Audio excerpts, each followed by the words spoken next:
Ladies and gentlemen, live from Eric Lima Shenanigans of 1977 is Wednesday or Saturday, and you know what that means. It's time for AEW Dynamite or Collision Event Center. And now here's the man that will bring you the happenings of AEW All Elite Wrestling action, Mr. Eric M. Lima.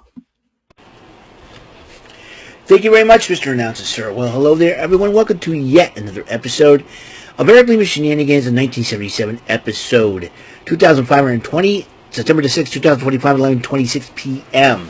Sorry, this video is going to be, this video has been late. I've been doing busy a lot of stuff because this morning I went to my sister's house in Connecticut with my parents to celebrate my niece's 7th birthday. And I had a great time over there, chilling until we left the house around 2:15. Come home at 4 to do this, and I was doing some laundry. In fact, I'm almost done with my laundry because I got the bedding left to do, and the bedding's in the dryer right now as I speak because of the fact that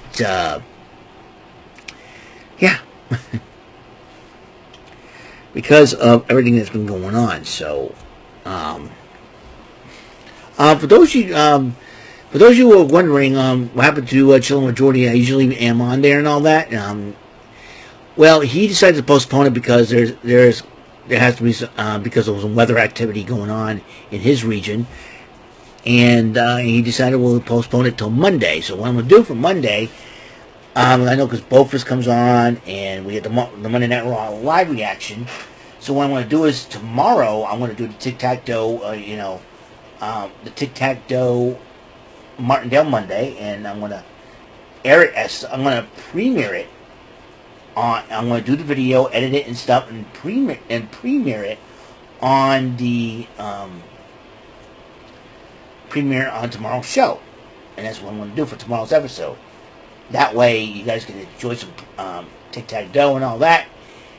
And we have like I did with Card Sharks earlier this morning when I decided to do the video the day before. So that's what I'm going to do. So please look forward to it and hang in there. Because also tomorrow I got the Patriots game to watch. Patriots open up the season against the Las Vegas Raiders. So see what happens there. And so with everything going on, today was a crazy day, but in the end, everything will all work out. So we got to talk about what happened on Collision. One-on-one action. Daniel Garcia, Jon Moxley in a rematch, and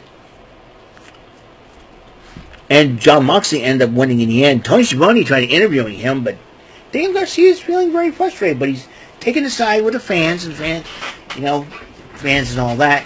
But he said, "I'm doing this for 5 years, and I'm not getting anywhere." I don't know if he's frustrated and getting loss after loss and not getting the wins. I think ever since he lost the TNT title, it seems to me he has not been the same, unfortunately. So there's that situation. And meanwhile, Maria Shafir was trying to help out Daniel Garcia. Is Maria Shafir got a thing for Garcia or something? Is she married to Roderick Strong? What the heck is going on there? I don't know. So Big Bill and Brian Keith addresses the Philadelphia crowd and starts berating them and all that. And they did the Philly Karen. They addressed that situation where she grabbed a foul ball. Not foul ball, a home run ball on the father who ended up fighting because she didn't catch it, but the father ended up picking it up, gave it to his son, but then Karen's like, "That's my guy. What do I mean?" No, whatever.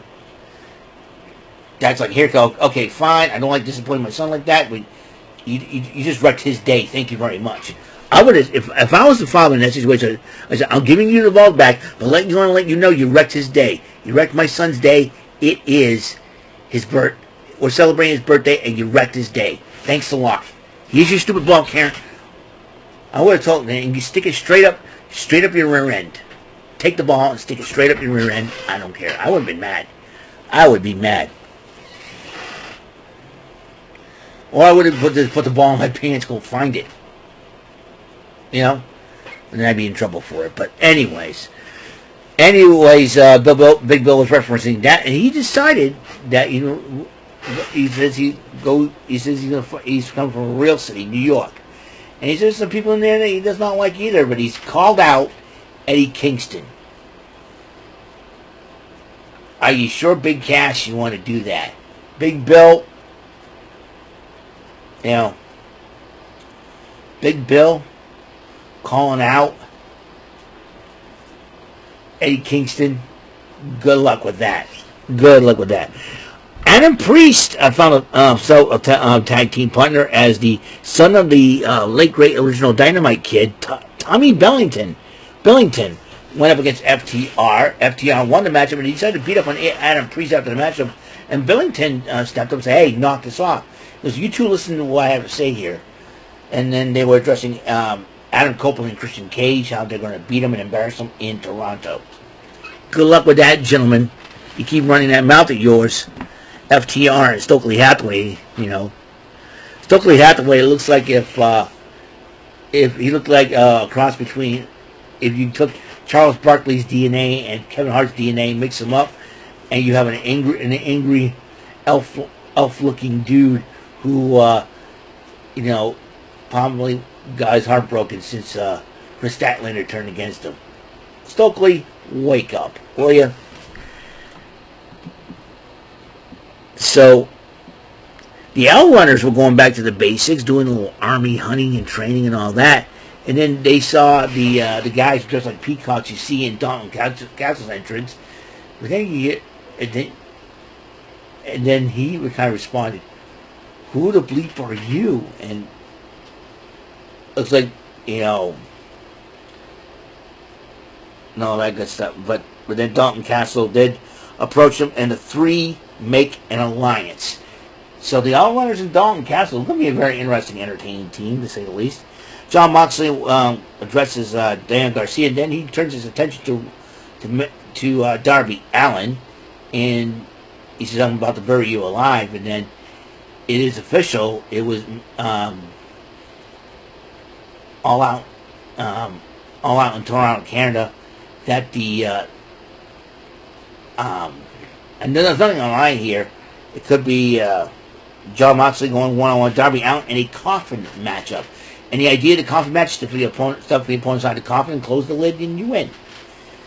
Then there was an all-star 8-woman tag team match of 3 of my favorite ladies on one team.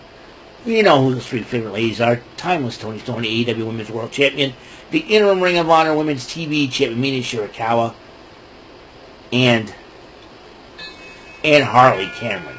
They're teaming up with Kris Statlander to go against Triangle Madness, Julia Hart, Sky Blue, and Tekla, and Megan Bayne. But before the matchup started, who had to ruin that great moment of seeing my 3 favorite ladies on one team, strategizing stuff? That idiot, crack-headed Quantum Ranger, Willie, you know, whisper something in Kris Statlander's ear. If I was a referee, said, "Hey, the rules are everyone's banned from ringside. That goes you crack-headed Quantum Ranger. Get out." Anyways, the match started, and the team of Storm, Cameron, Shirakawa, and Statlander won. All 8 women brawl after the matchup, and then Jamie Hayter came to help out, and then Toni Storm realized she was in the ring with it, and there was a little history there. So let's get nuts. And then Timeless Toni Storm goes, "You want to get nuts? You want to get bloody nuts? All right, then let's get nuts." And challenged Jamie Hayter, Kris Statlander, and Tekla. Fatal 4-way for the Women's Championship at All Out. It's going to be very interesting fun, to say the least. Ace Austin cut a promo on being in AEW. As you know, he left TNA. Contract expired there. We know his girl Gia Miller still works there. So it'd be very interesting to see how he handles that situation. And if we have to confront him and help him fight crime, that we'll do that too. Meanwhile, Storm Child, you know, Lexington interviewed Juice Robinson and Austin Gunn, so we got to figure this thing out. Where we are, the Bad Gang will no longer be. We'll see how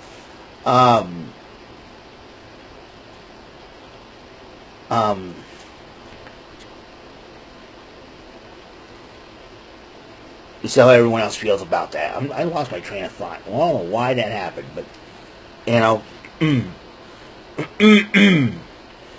And so Alexi Nair interviewed Juice Robinson and Austin Gunn says we lost Colton, we lost they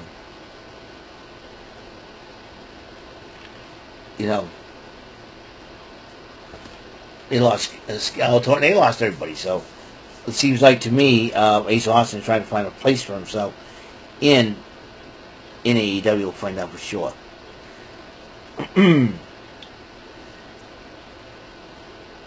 And Tony Schiavone interviewed Don Callis and TNT champ Kyle Fletcher, who's issued a challenge to Hangman Adam Page for All Out for the championship.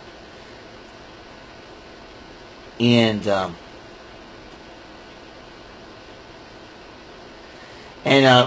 Josh Alexander addressed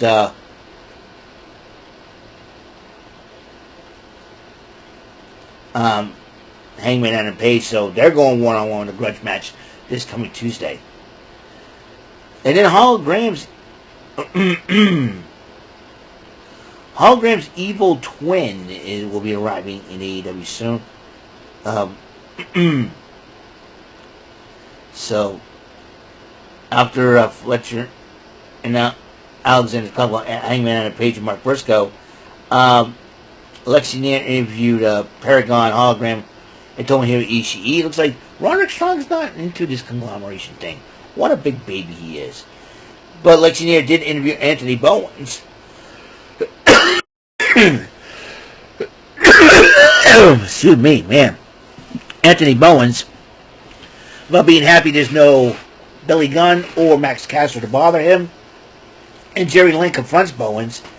He said, you better find yourself and figure this one out. Meanwhile, in the main event match, Don Callis joined on commentary as Mark Briscoe went one-on-one with Konosuke Takeshita. And during the matchup when Takeshita was going down, Don Callis gets involved, distracting the referee. And MJF made an appearance, pushing Mark Briscoe off the top turnbuckle.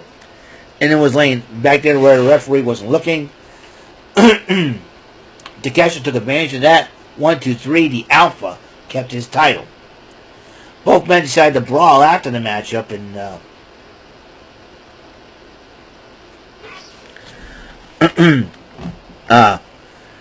actually, MJF was attacking Briscoe after the matchup. Takeshita, I don't know, something caught in my throat or something. I'm going to have to get a drink later. And MJF attacks Briscoe after the matchup. Takeshita confronts MJF, a little pushing and shoving. Don Callis kept it cool. Konosuke go to the back. And so MJF and Briscoe continue to brawl. Referees and security had to separate these two. And MJF issued a challenge. Is a you need a time, place, date, and stipulation. And Mark Briscoe goes, okay, fine. He'll be at All Out. And for the stipulation, well, I got a lot of screwed up things in my head, he says. I'll get back to you sooner or later. So, we definitely know that Mark Briscoe and MJF are going one-on-one. By the way, MJF, congratulations to Maxwell Jacob Friedman. He ended up marrying Alicia Toot over the weekend. So, over this past weekend. So, congratulations to MJF and Alicia Toot for getting married. I don't know how Richard Holiday would feel about this. He'd probably be ultimately jealous. But he's moved on in his life and all that good stuff. But anyways, I will see you guys later. And tomorrow, Patriots start their football season, but also tic-tac-toe. I'm going to do some tic-tac-toe playing. All right? To get ready for Monday and all that good stuff. So, I'll see you guys later. You guys have a wonderful day, and until next episode comes rolling around, Mr. Announcer, take us home, and I'm very sorry. I feel like I'm going to sleep, guys. That is all for today's episode of the show. This is Mr. Announcer speaking for Eric Lima Shenanigans of 1977. A Big Beefy E and do it for Bob Saget production, and in association with a Raving Bull for 3000 Telepictures and Distribution. Thank you for watching another episode of Eric Lima Shenanigans of 1977. See you later on the next episode of the show. Goodbye for now.